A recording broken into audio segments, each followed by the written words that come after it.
Hello, welcome to eBook Lancer channel. We are producing more than 8,000 videos this year for small medium business and internet marketer. You can get the advantage of this by subscribing our channel at the bottom of this video.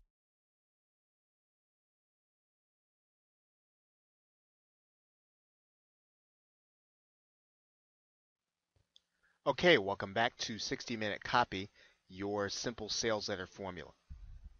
Now in this video we're going to talk about something very brief, and it's called the video call to action, and we'll show you that here in a minute. Now you can add arrows to the video call to action because all you're doing is you're telling the reader or the potential buyer to watch this video, and you do want to add this to your sales letter. You will have a video there, and it will be obvious to some people that you're supposed to play it, and in some cases you will have an autoplay video there anyway. Now, even if you have an autoplay video, you will want to make sure that you tell your buyer to watch the video because it's important. Even if they're going to read the rest of the copy, you want them to watch the video, and so you have to give them a call to action in order to do that. It's important to say this here. Don't worry about the colors or graphics we're about to show you. In all likelihood, you should have your sales page designed if you can afford to do so. Typically, you can have this done for about $100. It will probably be some of the best money that you have spent, and it will increase conversion. So consider as you go through this, write your copy. Don't worry about how it looks or how you think the graphics are going to look, because once again, you really should have this done by a professional and turned into a graphical sales page. Now, the statement that you're about to see, it should really, for the most part, remain as it is. There's no reason to change it. What you could do is you could highlight with yellow the now in it to communicate immediacy. Now let's take a look at what we're talking about here when we talk about the video call to action. Okay, now you'll notice here we've just got click play to watch this video now. Now the fact that it's got video highlighted here in yellow, that's not necessarily going to be all that important. That's just where the video goes so that you'll know where to tell your designer where to put it. If you're going to do anything, what you can do is add arrows above here, or you can indicate to your designer to put some arrows actually pointing to the video. That's one thing you could do. You could have those arrows flashing, but you can do without any of those things as long as you have the call to action. What I would do, I could emphasize this by highlighting it in yellow. And really, that's about all that we would do with that statement. You want to leave this exactly as it is because it's a good call to action. It's been tested, and it tells the buyer as they move down the sales page exactly what they should do. Now, there is a bonus video showing you how to create an autoplay video in YouTube. If you want to have your video autoplay and you're going to put the embed code onto your HTML, you can follow that video and you can learn how to take out the related videos as well as the as well as to make it autoplay. Okay, so with that, thanks, and I will see you in the next stage of our sales letter. Okay, welcome back to 60-Minute Copy, simple sales letter formula. Now in this video we're going to be talking about the next phase of the sales letter, which we call the big why. Now the big why is the paragraph that comes after your sales video, and you're going to start getting into the actual verbiage in your sales letter. Now you want to get right into why they should read your sales letter. Don't waste your time with a lot of extra words and a lot of extra thoughts. Get straight to the point. Why should they be reading your sales letter? And you want to state it in terms of their particular problem. So think about this. What problem does your sales letter address? What is it really going to do? What does your product really do? What is your product going to do for the people once they actually buy it? Now, in our case, the end goal is for people to start making money from the PLR they buy. That is the point of the product. So we speak to that in the big why. So let's go to our actual sales letter and let's see what we mean by that. Okay, so we write our paragraph and we say, "Dear friend." Now, in the first sentence, we address this. You're probably one of the thousands of people who want badly to make money online. Now, remember, this is very simple copy. We're not trying to fool anybody. We're not trying to really get into. We want to address the real heart issue that people are having. Now, we're going to get deeper into the reason why we're going to start talking about the benefits, but that's really the reason why they're going to want to buy the product. They want to badly make money online.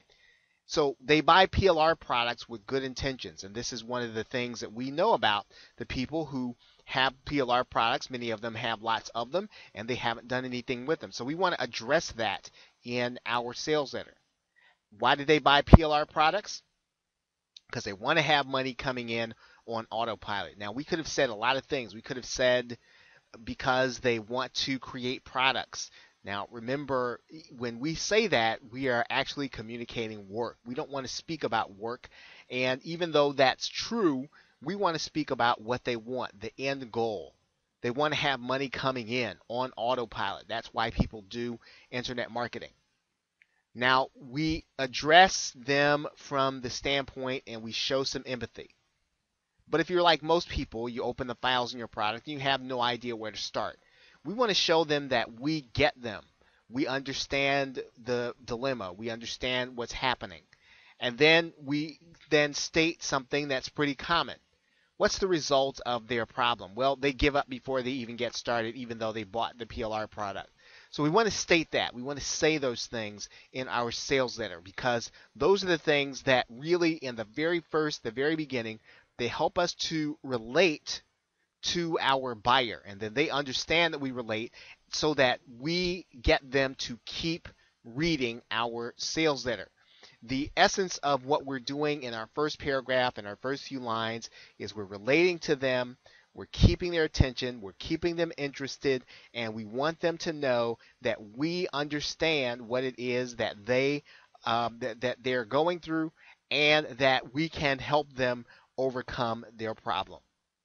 Okay, so with that, thanks, and I will see you in the next phase of the sales letter. Hello, and welcome back to 60-Minute Copy.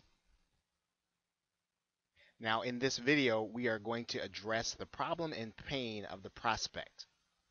Now, the next stage of the sales letter, we want to address the prospect's problem or their pain point, the point for which they are driven to actually consider buying the product.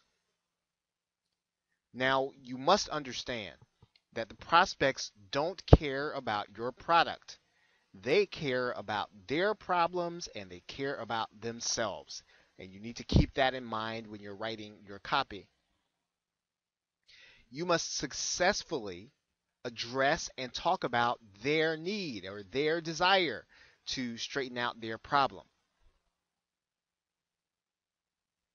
Now, in order to do this, you don't have to have a long, drawn-out paragraph of copy.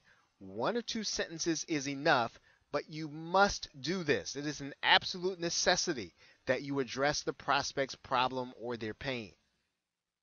Now, one of the ways you can do this cleverly is you can address this by asking your prospect a question.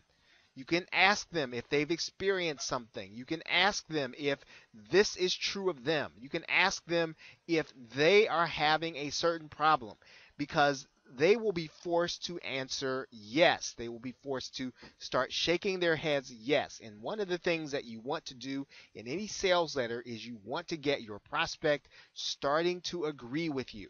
You have already successfully navigated the fact that you can relate to them and they can relate to you. Now you want to start getting them to agree with you and shaking their head and saying yes, because when they get down to the bottom of the sales letter, you want them to continue to say yes. So that is how we will address this issue in our product. So let's take a look at this sales letter. Okay, notice the section that I just highlighted. It says, did that happen to you? Now, that is based on the last question that we asked. Did that happen to you? We could probably take that out, but we are relating and we want people to keep reading from the sentence in the sales letter where we left off. Did that happen to you? Did you give up before you even started? And so this last question, do you have hundreds, maybe even thousands of dollars of PLR products on your hard drive with no idea how to cash in with them? And that really is the pain point of the prospect. So you want to be able to address that. They probably, if they're looking at this product that we're selling to them, they probably want to move past that point. They want to know, how can I take all of this PLR or any PLR? Now, one thing that I will say to you is that one of the reasons why I changed the sales letter is because I want people not to be overwhelmed. That's why I didn't say all of the PLR. I don't want them to be able to think about cashing in on all of it. That's overwhelming. Any piece, one piece, maybe one product, but I want them to feel and I want them to know that I'm going to be showing them how to take any one purchase and cash it in by following the steps. And that's really what the product is all about, and that's what I'm addressing in the copy. So the next thing you want to do is address their pain point. And once you've done that, you are ready to move on to the next section, and that is where I will see you.